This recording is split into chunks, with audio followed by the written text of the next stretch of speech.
Hello दोस्तों, आपके अपने YouTube चैनल पर आपका स्वागत है। और आज की वीडियो में हम एक जन्म कुंडली का विश्लेषण करेंगे।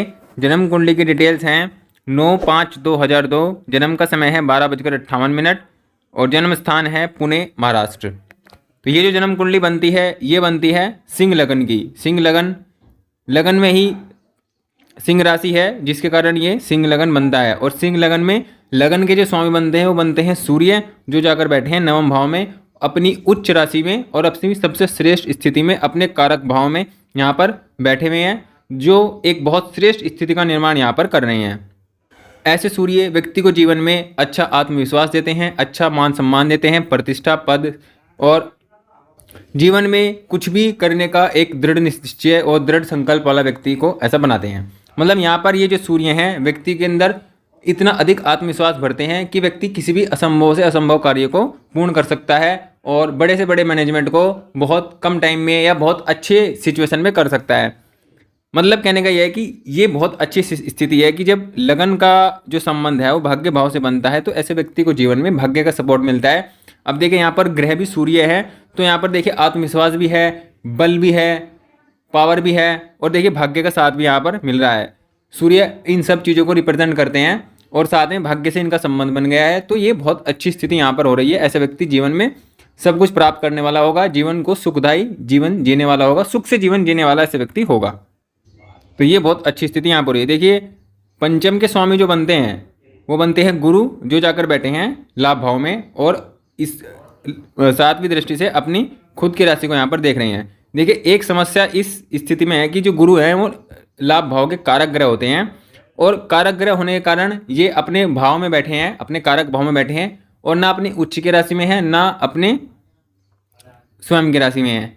तो यहाँ पर ये कारक मतलब भाव नाश की स्थिति का निर्माण यहाँ पर ये करते हैं और यहाँ पर ये जीवन में विवाह में देरी, जीवन में सुख मिलने में देरी यहाँ पर ये करते हैं, क्योंकि गुरु ग्रह जो होते हैं सुख के कारक होते हैं। तो इस प्रकार की समस्या व्यक्ति के जीवन में होती है, लेकिन इनका संबंध लाभ भाव से है और लाभ भाव में बैठकर देखें ये व्यक्ति के पुरुषार्थ को अच्छा बनाएंगे। व्यक्ति के जो व्यक्ति प्रयास करेगा किसी भी काम के लिए, किसी भी चीज़ के लिए एफर्ट लगाएगा, किसी भी लक्ष्य को प्राप्त करने के लिए जो सफलताएं लगाएगा, जो प्रयास करेगा, उसमें व्यक्ति को सफल बनाएंगे। उनसे व्यक्ति को मतलब सफलता जरूर दिलाएंगे, उनमें व्यक्ति उन चीज़ों को प्राप्त कर पाएगा। क्योंकि देखिए जो कहने का मतलब यह है कि ऐसे व्यक्ति इस प्रकार से एफर्ट लगाता है, इस प्रकार से अपने कार्य को करता है, इस रणनीति से करता है कि उसके कार्यों में उसको सफलता मिलती है। यहाँ पर देखिए पंचम दृष्टि पड़ रही है इनकी, पंचम भाव पर अपने घर पर, तो व्यक्ति बुद्धिमान, ज्ञानवान, बुद्धिमान और संतान से युक्त, यहाँ पर सभी सुखों से युक्त ऐसा व्यक्ति होगा और जीवन में अच्छी शिक्षा प्राप्त करने वाला भी होगा। और यहाँ पर सप्तम भाव पर पड़ रही है, तो ये भी अपने आप में अच्छी स्थिति का निर्माण यहाँ हो रहा है कि व्यक्ति के वैवाहिक जीवन में अगर कोई समस्या भी आती है तो वैवाहिक जीवन यहाँ पर चलता रहेगा। वैवाहिक जीवन में कोई ऐसी दूरी या अलगाव की स्थिति यहाँ पर गुरु बनने नहीं देंगे। देखिए नवम भाव के स्वामी बनते हैं मंगल, जो जाकर बैठे हैं दसम भाव में। अब देखिए श्रेष्ठ स्थिति, नवम का दसम में संबंध बन रहा है और दसमेश के साथ बन रहा है, तो ये अपने आप में बहुत श्रेष्ठ है। मतलब नवमेश और दसमेश एक साथ यहाँ पर बैठे हुए हैं, जो कुंडली को बहुत अधिक मजबूत बना रहे हैं, बहुत अधिक श्रेष्ठ स्थिति में बना रहे हैं। अपने आप में बहुत श्रेष्ठ संबंध ये होता है कि जब कुंडली में नवमेश और दसमेश का संबंध होता है, मतलब भाग्य और कर्म। ऐसा व्यक्ति जैसे जैसे कर्म करता है ऐसे ऐसे उसका भाग्य साथ देता है, जैसे जैसे व्यक्ति का भाग्य साथ मिलता है ऐसे व्यक्ति कर्म करता है। कहने का मतलब यह है कि जैसे व्यक्ति जैसे बैट घुमाता है वहीं पर ही बॉल पड़ती है, इस प्रकार की स्थिति व्यक्ति के जीवन में होती है। बहुत श्रेष्ठ स्थिति, मतलब कर्म और भाग्य का साथ साथ पैरेलली दोनों का मिलन होता है, दोनों साथ में चलते हैं। क्योंकि कोई व्यक्ति कर्म करता रहता है तो उसको भाग्य का सपोर्ट नहीं मिल पाता, और कोई किसी का भाग्य बहुत अच्छा होता है तो उसका कर्म अच्छा नहीं होता है। तो इस प्रकार का मिसमैच होता रहता है, लेकिन यहाँ पर ये बहुत अच्छी स्थिति का निर्माण हो रहा है देखिए। और यह कर्म और भाग्य का जो एक साथ का संबंध है ये अपने आप में बहुत श्रेष्ठ है। देखिए विनवम भाव यहाँ पर बहुत मजबूत स्थिति में दिखाई पड़ रहा है। सूर्य बली सूर्य है, देखिए यहाँ पर ये पीड़ित भी है। देखिए यहाँ पर ये चंद्रमा पापक ग्रह की श्रेणी में ही आएंगे क्योंकि सूर्य के बिल्कुल पास है। और यहाँ पर देखिए जो सूर्य से अगला भाव है इसमें शनि है, मंगल हैं, राहु हैं, तो ये भाव पाप कर्तरी में तो आया हुआ है। लेकिन पाप कर्तरी में आने के कारण क्या होगा, सूर्य की थोड़ी स्थिति कम होगी, लेकिन फिर भी सूर्य इतना अधिक देंगे, इतनी अधिक स्थिति में रहेंगे कि वो भी अपने आप में बहुत अधिक होगी। क्योंकि सूर्य नैसर्गिक रूप से भी सबसे अधिक बली हैं, तो पीड़ित अवस्था में है, थोड़ी प्रॉब्लम अवस्था में यहाँ पर ये है, लेकिन फिर भी ये आपके जीवन को बहुत अच्छा बना कर रखेंगे। आपके जीवन में भाग्य का साथ, आत्मविश्वास का साथ और आपके कार्यों में सफलता आपको देंगे। यहाँ पर एक अच्छी बात और है, इनका जो लगन है वो सिंह है और राशि इनकी मीन है, तो ये भी बहुत अच्छी स्थिति है कि दोनों जो हैं वो अपने मित्र हैं, मतलब लग्नेश भी और चंद्र राशि भी दोनों मित्र हैं। तो ये भी अपने आप में अच्छी स्थिति है, व्यक्ति के जीवन में संघर्षों को कम करती है और व्यक्ति अधिक सफलता प्राप्त करने की स्थिति में होता है।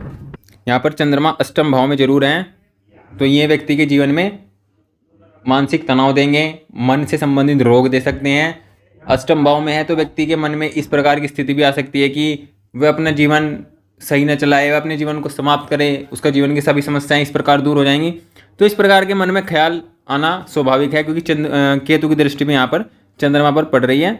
तो सिर्फ ये ख्याली पुलाव है, ख्याली स्थिति है, लेकिन व्यक्ति मानसिक रूप से परेशान जरूर रहेगा, ये स्थिति यहाँ पर दिखाई पड़ती है। मतलब इस प्रकार के ख्याल मन में आते रहेंगे और ऐसे ख्याल को लेकर व्यक्ति मानसिक रूप से कभी कभी परेशान ज़्यादा हो सकता है, कभी कभी कम हो सकता है, ये स्थिति यहाँ पर बनी रहेगी। लेकिन ये धन के दृष्टिकोण से बहुत अच्छा यहाँ पर है। तो ये इनकी कुंडली की कुछ स्थितियाँ हैं। देखिए यहाँ पर दसम भाव में 5 ग्रह यहाँ पर बैठे हुए हैं, जो अपने आप में बहुत श्रेष्ठ स्थिति यहाँ पर है, क्योंकि देखिए दसम भाव का स्वामी जो शुक्र है वो दसम भाव में बैठा है, तो दसम भाव यहाँ पर बली अवस्था में जरूर है। मंगल यहाँ पर है, तो मंगल दसम भाव में होने से दसम भाव और बली होता है, मंगल भी बली होता है। बुध यहाँ पर कारक हैं, तो बुध की भी स्थिति यहाँ पर अच्छी है और राहु भी दसम भाव में कारक होते हैं। देखिए सभी ग्रह यहाँ पर दसम भाव में कारक हैं, दसम भाव में अच्छा रिजल्ट देने वाली स्थिति में है। तो यहाँ पर जो व्यक्ति का कर्म है दसम भाव मजबूत है, अच्छा है। उसके बाद भाग्य भाव भी यहाँ पर व्यक्ति के जीवन में अच्छी स्थिति का निर्माण यहाँ पर कर रहा है। देखिए ये इनकी कुंडली की ग्रहों की स्थिति यहाँ पर बनती है। अब देखिए इनके सवाल ये हैं, कि इनके कुछ सवाल हैं, मतलब इनकी कुंडली से संबंधित इनके कुछ प्रश्न हैं। पहला प्रश्न है कि क्या ये एडमिनिस्ट्रेशन सर्विस में जा पाएंगे, मतलब IAS या PCS जैसी सेवाओं में ये जा सकते हैं, नहीं जा सकते हैं। तो इनका पहला क्वेश्चन यही है। देखिए इसकी हम बात करते हैं तो देखिए इनका लगन बनता है सिंह लगन, जो इस चीज़ को इनके अंदर इनके इस प्रकार के जो भाव को जागृत करता है, इस भाव को बार बार उठाता है कि इनको IAS जैसी फील्ड में जाना चाहिए, इस प्रकार के क्षेत्र में इनको जाना चाहिए, PCS जैसे क्षेत्र में, मतलब जो इस प्रकार की सेवाएं हैं, जो प्रशासनिक सेवाएं हैं, उनमें इनको जाना चाहिए। तो इस लगन वाले जो व्यक्ति होते हैं उनके अंदर इस प्रकार की भावना का होना स्वाभाविक है, क्योंकि ये सूर्य से प्रभावित यहाँ पर है और सूर्य यहाँ पर देखिए हैं भी उच्च राशि में है, तो ये अपने आप में इस चीज़ को और बली करता है, इस चीज़ के प्रति झुकाव को और बढ़ाता है। अब देखिए किसी व्यक्ति को अगर IAS बनना है तो उसके लिए अगर हम देखते हैं कि सूर्य ग्रह का इम्पोर्टेंट रोल होता है, ये बात सत्य है कि सूर्य ग्रह मजबूत है तो व्यक्ति आसानी से इस चीज़ को कर पाता है या बहुत अधिक संघर्ष नहीं करता है। कम संघर्ष में ही या कम टाइम में या कम संघर्ष में ऐसे व्यक्ति की जो स्थिति है वो इसके अनुकूल बन जाती है। लेकिन देखिए सिर्फ एक ग्रह इतने बड़े पद को देने में सक्षम नहीं हो पाता है, क्योंकि देखिए उसके लिए बहुत चालाक होना भी जरूरी है, बहुत बुद्धिमान होना भी जरूरी है, बहुत आत्मविश्वासी होना भी जरूरी है, बहुत जो ऊर्जावान होना भी जरूरी है। ठीक है, व्यक्ति का यहाँ पर सेवा भाव भी व्यक्ति के अंदर होना चाहिए। तो सभी ग्रहों का इन्वॉल्वमेंट ऐसी पद पर जाने के लिए सभी ग्रहों का इन्वॉल्वमेंट होता है, क्योंकि अगर व्यक्ति के अंदर आलस होगा, व्यक्ति के अंदर चालाकी नहीं होगी, आज के समय में वो इस पद पर सर्वाइव नहीं कर पाएगा। और यहाँ पर देखिए आपकी कुंडली में स्थिति देखिए दसम भाव में राहु है, तो ये आपको बहुत चालाक यहाँ पर बना रहा है, बहुत तेज दिमाग का यहाँ पर बना रहा है, बहुत आसानी से अपना काम निकालने वाली स्थिति में यहाँ पर बना रहे। तो राहु का रोल भी बहुत इंपॉर्टेंट होता है। शनि भी यहाँ पर दसम भाव में कारक होते हैं और शनि भी यहाँ पर इस चीज़ को बढ़ावा दे रहे हैं, इस चीज़ में आपको अच्छा बना रहे हैं। देखिए बुध भी यहाँ पर हैं, मंगल भी यहाँ पर हैं, तो ये बहुत अच्छी स्थिति है। आपकी कुंडली में देखिए IAS बनने की स्थिति बहुत फेवरेबल है, बहुत अनुकूल है। देखिए उसके लिए एक फॉर्मूला होता है, मतलब भावों से जुड़ा हुआ एक फॉर्मूला है कि इन भावों का संबंध अगर होता है तो व्यक्ति इन सेवाओं में जरूर जाता है और जरूर जाने की संभावना रखता है। मतलब मैक्सिमम पॉसिबिलिटी ऐसी व्यक्ति की होती है कि वो इन सेवाओं में चला ही जाता है। जैसे कि दूसरा भाव, छठा भाव, 10वां भाव और 11वां भाव, ये कॉम्बिनेशन जितना अच्छा होगा व्यक्ति उतनी आसानी से इस चीज़ को प्राप्त कर पाएगा। उसके बाद इन सब के बाद आपकी जो सूर्य की स्थिति वो अच्छी हो तो और अच्छा है, बहुत अच्छा होगा इस चीज़ के लिए। सिंह राशि जो है, जैसे ये सिंह राशि है, इसमें मतलब देखिए आप, ये सिंह राशि है, इस पर शुभ ग्रह की दृष्टि हो या इसमें शुभ ग्रह बैठा हो तो ये सब अनुकूल स्थितियां होती हैं। इनमें अगर इनमें से अधिक स्थितियां बनती हैं तो ऐसे व्यक्ति के जीवन में इस प्रकार की सेवाएं में जाने का अवसर होता है। देखिए दूसरा भाव, छठा भाव, बुध और शनि, यहाँ पर देखिए बुध और शनि एक साथ हैं। उसके बाद दूसरा, छठा और 10वां मतलब शुक्र, तो बुध, शुक्र और शनि देखिए एक ही भाव में बुध, शुक्र, शनि यहाँ पर विराजित हैं। तो ये अपने आप में अच्छी स्थिति है कि आपके जीवन में सूर्य की मजबूत स्थिति है और 2, 6, 10 का संबंध यहाँ पर बन रहा है। तो ये आपके लिए IAS जैसी, PCS जैसी सेवाओं में जाने के लिए बहुत अनुकूल योग बनाता है। देखिए वर्तमान में आपको जो दशा शुरू अभी हुई है, वर्तमान में आपको जो दशा शुरू हुई है अभी, वो हुई है शुक्र की, जो आपके बनते हैं दशमेश, और दशमेश बनते हैं तो ये आपको इस क्षेत्र में ले जाने का पूरा काम करेंगे। इस क्षेत्र में आपको सफलता देने का पूरा काम यहाँ पर शुक्र करेंगे। तो फिलहाल में क्या है कि शुक्र में शुक्र का अंतर यहाँ पर चल रहा है, तो शुक्र में शुक्र का अंतर जैसे ही निकलेगा तो आपके जीवन में स्थितियाँ बनेंगी कि आप इस चीज़ की ओर बढ़ें, इस चीज़ की तैयारी करें, इस चीज़ के आप जितनी मेहनत कर सकते हैं उतनी कीजिए, इसमें आपको सफलता जरूर मिलेगी। और शुक्र की महादशा में ही आपको इसमें सफलता मिल जाएगी। तो कुंडली के अनुसार आपकी कुंडली में IAS, PCS जैसी सेवाओं में जाने के बहुत अच्छे और प्रबल चांस यहाँ पर हैं। नवमांश कुंडली से अगर हम इस चीज़ को देखते हैं, देखिए जो आपकी नवमांश कुंडली प्रारंभ होती है वो होती है 1 नंबर से। 1 नंबर मतलब आपकी लगन कुंडली में यहाँ पर भाग्य भाव से ये एक शुरू हो रही है आपकी नवमांश कुंडली। तो ये अपने आप में अच्छा है कि आपके जीवन में विवाह के पश्चात आपको भाग्योदय का देखना साथ मिलना है, मतलब भाग्य का साथ आपका और अधिक अच्छा हो जाएगा। तो यहाँ पर देखिए सूर्य यहाँ पर वृश्चिक राशि में है, अष्टम भाव में है, तो ये है कि आपको थोड़ा लेट हो सकता है इस काम में, मतलब जो भी आप सफलता प्राप्त करना चाहते हैं सूर्य से संबंधित, तो उसमें आप मेहनत करिए और मेहनत करने के बाद आपको सफलता मिलेगी, ये इस बात को दिखाता है। लेकिन उसमें समय लगेगा, ऐसा नहीं है कि आप बहुत जल्दी इस चीज़ को प्राप्त कर पाओगे। गुरु यहाँ पर अच्छी स्थिति में है तो आप मतलब प्राप्त कर पाओगे, ये बात यहाँ पर दिखाई पड़ती है। और यहाँ पर सभी ग्रह अच्छी अवस्था में हैं और ये कुंडली भी उस कुंडली के अनुकूल ही है, उस कुंडली के जैसी ही है और ये अच्छी भी स्थिति है। दशमांश की हम बात करते हैं। देखिए आपकी कुंडली में जो बुध ग्रह है वो लगन कुंडली में भी 2 नंबर में ही है, नवमांश कुंडली में भी 2 नंबर की राशि में ही है और दशमांश कुंडली में 2 नंबर की राशि में है।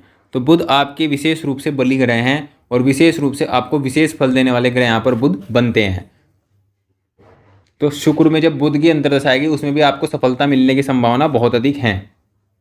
देखिए आपको गुरु शुक्र का कॉम्बिनेशन भी धनु राशि में बना हुआ है, तो ये भी अपने आप में बहुत श्रेष्ठ है। और ये देखिए दशम भाव का स्वामी का संबंध जो है वो लगन से है। तो अपने आप में कहने का मतलब ये है कि दशमांश में भी स्थितियां अनुकूल हैं, अच्छी हैं। राशि मतलब जो ग्रह हैं वो नीच राशि में नहीं गए हुए हैं, भाव में भी ठीक बैठे हैं। तो ये यहाँ पर यह है कि आपकी कुंडली में जो IAS, PCS जैसी सेवाओं में जाने के योग बहुत अच्छे हैं, बहुत मजबूत योग यहाँ पर बने हुए हैं और आपके लिए समय भी इस चीज़ के लिए अनुकूल है। आप मेहनत कीजिए तो आपको सफलता प्राप्त होगी। अगला इनका सवाल है कि इनकी फाइनेंशियल स्थिति कैसी रहेगी। देखिए फाइनेंशियल स्थिति के लिए दूसरा और यहाँ पर 11वां भाव देखा जाता है। दूसरा भाव यहाँ पर दशम में है, तो इसका मतलब ये है कि ऐसा व्यक्ति जीवन में धनी जरूर होगा, क्योंकि ये दूसरा भाव का जो स्वामी है वो मित्र की राशि में है, दशम भाव में अपने कारक भाव में है, बहुत श्रेष्ठ स्थिति में यहाँ पर है। और देखिए लाभ भाव का स्वामी भी यही बनता है। तो अपने आप में ये दिखाता है कि व्यक्ति के जीवन में धन धान्य की कमी नहीं होगी। व्यक्ति जीवन में अपनी मेहनत से, अपने बाहुबल से, अपने पराक्रम से, अपने कर्म से व्यक्ति जीवन में धन जरूर प्राप्त करेगा अपनी बुद्धि से, ये इस बात को दिखाता है। अगला इनका सवाल है मैरिज लाइफ को लेकर कि मैरिज लाइफ इनकी कैसी रहेगी। देखिए मैरिज लाइफ की अगर हम बात करते हैं तो सप्तम भाव के स्वामी बनते हैं शनिदेव, जो बैठे हैं दशम भाव में, और मित्र की राशि में बैठे हैं, दशम भाव में बैठे हैं। तो जो वैवाहिक जीवन है वो बहुत उच्च दर्जे का नहीं है, बहुत निम्न दर्जे का नहीं है, औसत वैवाहिक जीवन यहाँ पर आपका दिखाई पड़ता है। क्योंकि देखिए शनि के साथ यहाँ पर बुध भी हैं, मंगल भी हैं, शुक्र भी हैं, तो आपके जीवन में व्यस्तता यहाँ पर अधिक ग्रहों के कारण व्यस्तता अधिक है, कार्य क्षेत्र में अधिक व्यस्तता यहाँ पर दिखाई पड़ती है, जिस कारण वैवाहिक जीवन थोड़ा प्रभावित रह सकता है। तो बहुत श्रेष्ठ वैवाहिक जीवन की यहाँ पर कल्पना नहीं की जा सकती है, बहुत श्रेष्ठ यहाँ पर वैवाहिक जीवन नहीं है, लेकिन यहाँ पर यह कि ठीक ठाक वैवाहिक जीवन की स्थिति बनती है। और प्रोफेशन स्टेटस देखिए आपका बहुत अच्छा है, यहाँ पर प्रोफेशन स्टेटस में आपके कोई कमी यहाँ पर दिखाई नहीं पड़ रही है, स्टेटस यहाँ पर अच्छा है, आपके जीवन का स्टेटस भी बहुत अच्छा है, बहुत ऊंचे दर्जे का स्टेटस आपके जीवन का यहाँ पर रहने वाला है। तो ये इनके सवाल थे। इनका एक सवाल हो रहा है कि इनको कौन सा रत्न यहाँ पर धारण करना चाहिए। देखिए रत्न धारण करने की बात अगर मैं करता हूँ तो इनको धारण करना चाहिए, ये मूंगा भी धारण कर सकते हैं और माणिक्य भी धारण, दोनों रत्न ये धारण कर सकते हैं। दोनों रत्न इनके लिए श्रेष्ठ हैं। और दोनों में से अगर एक धारण करना हो तो इनके लिए मूंगा ज़्यादा श्रेष्ठ रत्न यहाँ पर रहेगा, जो इनके भाग्य और इनके सुख को बढ़ाने वाला होगा, और भाग्य सुख को बढ़ाकर यहाँ पर कर्म को बढ़ाने वाला होगा। तो यहाँ पर ये बहुत श्रेष्ठ है। मूंगा रत्न ये धारण कर सकते हैं अपने जीवन में, अपने मतलब अपनी दाएं हाथ की जो अनामिका उंगली है उसमें धारण कर सकते हैं, उसमें ये इनके लिए बहुत श्रेष्ठ रहने वाला है। देखिए उपाय के तौर पर अगर हम और बात करते हैं तो इनको सूर्य की पूजा जरूर करनी चाहिए, सूर्य की आराधना करें और जल्दी उठने का प्रयास करें। संडे को गायत्री मंत्र जरूर जाप करें, संडे को सूर्य को जरूर जल दें, पिता के पैर छुएं, पिता से रिश्ता जितना अच्छा कर सकते हैं उतना अच्छा करें। वैसे रिश्ता ऑलरेडी बहुत अच्छा है लेकिन और अच्छा बनाने का प्रयास करें तो आपके लिए बहुत अच्छा है। तांबे का एक कड़ा धारण करें, तांबे के जग में रात को पानी भरकर सुबह उसको पिएं, तो ये आपके लिए बहुत अच्छा यहाँ पर रहेगा इस तरह के उपाय। और हनुमान जी की आराधना आप करिए तो इससे आपके भाग्य भी आपको सपोर्ट मिलता रहेगा। ये आप उपाय करिए और रत्न आपके लिए मूंगा श्रेष्ठ है। तो इतने उपाय आप कर सकते हैं, इतने उपाय आप कीजिए और आपके लिए जीवन की श्रेष्ठ स्थिति को बनाने वाला होगा। तो देखिए यहाँ पर इनके सभी सवालों के जवाब इनके कुंडली के माध्यम से दे दिए गए हैं। कोई और इनको कुछ सलाह देना चाहे, बताना चाहे, कमेंट के माध्यम से बता सकते हैं और आप अपनी डिटेल कमेंट में दे सकते हैं, जिससे आपकी कुंडली का एनालिसिस भी इस प्रकार हो सके और आपकी सभी कुंडली से संबंधित सभी क्वेश्चनों का मतलब सभी प्रश्नों का जवाब इस प्रकार दिया जाए। वीडियो अच्छी लगे तो प्लीज़ वीडियो को लाइक करें, चैनल को सब्सक्राइब करें। Thank you.